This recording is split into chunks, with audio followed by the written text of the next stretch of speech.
2016, fending off day two. Jeff, what does day two look like? That's a question I just got at our most recent all hands meeting.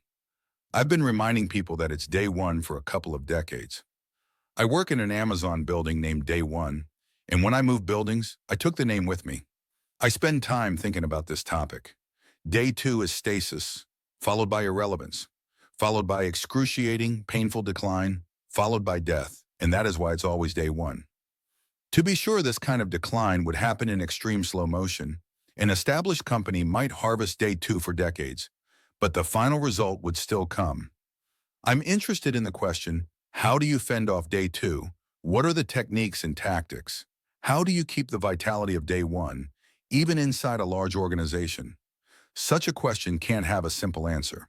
There will be many elements, multiple paths, and many traps. I don't know the whole answer, but I may know bits of it. Here's a starter pack of essentials for day one defense. Customer obsession, a skeptical view of proxies, the eager adoption of external trends, and high-velocity decision-making. True customer obsession. There are many ways to center a business. You can be competitor-focused, you can be product-focused, you can be technology-focused, you can be business model-focused, and there are more. But in my view, obsessive customer focus is by far the most protective of day one vitality. Why? There are many advantages to a customer-centric approach, but here's the big one. Customers are always beautifully, wonderfully dissatisfied, even when they report being happy and business is great. Even when they don't yet know it, customers want something better, and your desire to delight customers will drive you to invent on their behalf. No customer ever asked Amazon to create the Prime membership program, but it sure turns out they wanted it, and I could give you many such examples. Staying in day one requires you to experiment patiently, accept failures, plant seeds, protect saplings, and double down when you see customer delight. A customer-obsessed culture best creates the conditions where all of that can happen. Resist proxies. As companies get larger and more complex, there's a tendency to manage the proxies. This comes in many shapes and sizes, and it's dangerous, subtle, and very day two.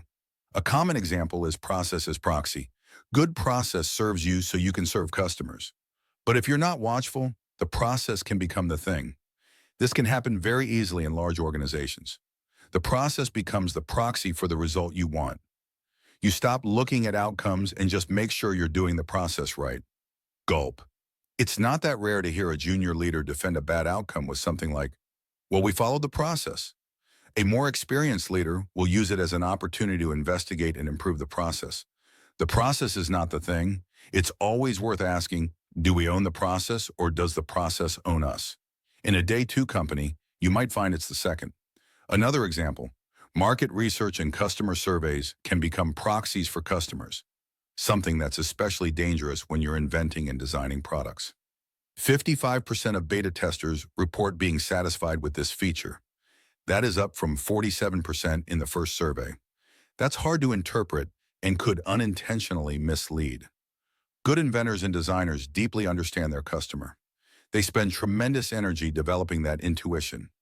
They study and understand many anecdotes rather than only the averages you'll find on surveys. They live with the design. I'm not against beta testing or surveys, but you, the product or service owner, must understand the customer, have a vision, and love the offering. Then beta testing and research can help you find your blind spots. A remarkable customer experience starts with heart, intuition, curiosity, play, guts, taste. You won't find any of it in a survey. Embrace external trends. The outside world can push you into day two if you won't or can't embrace powerful trends quickly. If you fight them, you're probably fighting the future. Embrace them and you have a tailwind. These big trends are not that hard to spot. They get talked and written about a lot. But they can be strangely hard for large organizations to embrace. We're in the middle of an obvious one right now: machine learning and artificial intelligence. Over the past decades, computers have broadly automated tasks that programmers could describe with clear rules and algorithms. Modern machine learning techniques now allow us to do the same for tasks where describing the precise rules is much harder. At Amazon, we've been engaged in the practical application of machine learning for many years now. Some of this work is highly visible. our autonomous Prime Air delivery drones, the Amazon Go convenience store that uses machine vision to eliminate checkout lines, and Alexa, our cloud-based AI assistant. We still struggle to keep Echo in stock despite our best efforts. A high-quality problem, but a problem. We're working on it.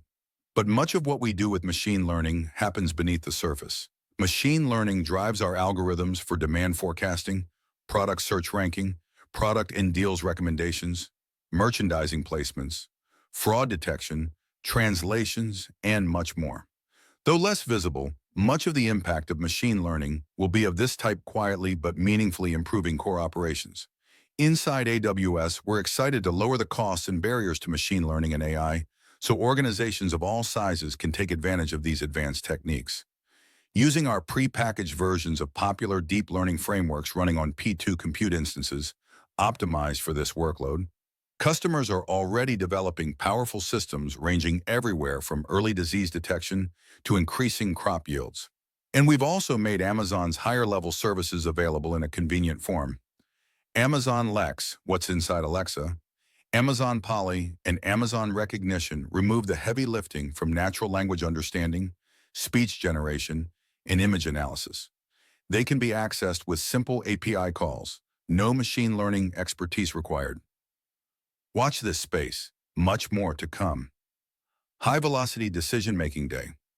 Two companies make high-quality decisions, but they make high-quality decisions slowly. To keep the energy and dynamism of day one, you have to somehow make high-quality, high-velocity decisions. Easy for startups and very challenging for large organizations. The senior team at Amazon is determined to keep our decision-making velocity high.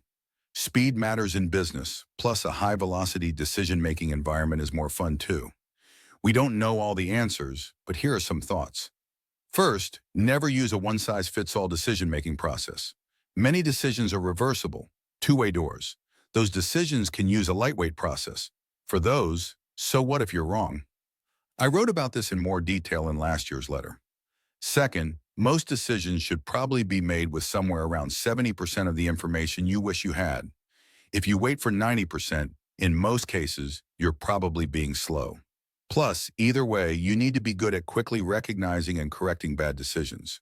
If you're good at course correcting, being wrong may be less costly than you think, whereas being slow is going to be expensive for sure.